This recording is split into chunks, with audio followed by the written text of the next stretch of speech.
What's the difference between debt and equity securities?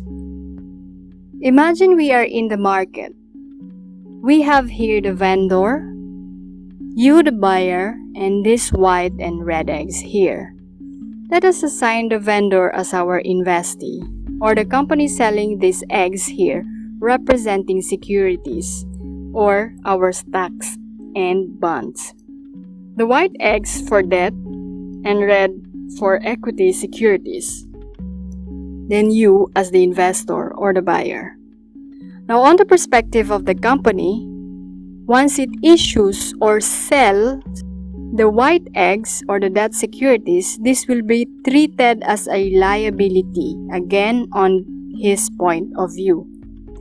Now what that means is, in essence, this company is borrowing from the investor, making the investor the creditor or the lender. And since we all know that as a lender, the buyer is expecting something extra for lending you his money. Well, of course, close friends not included here.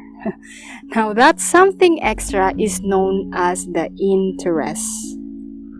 The buyer of red eggs, on the other hand, which represent equity securities, the stocks of the company, will be treated as a stockholder, and such transaction is of that sharing ownership in the company.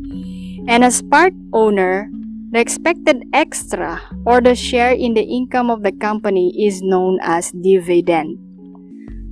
To summarize, our keywords are for debt securities, lender, borrowing, interest.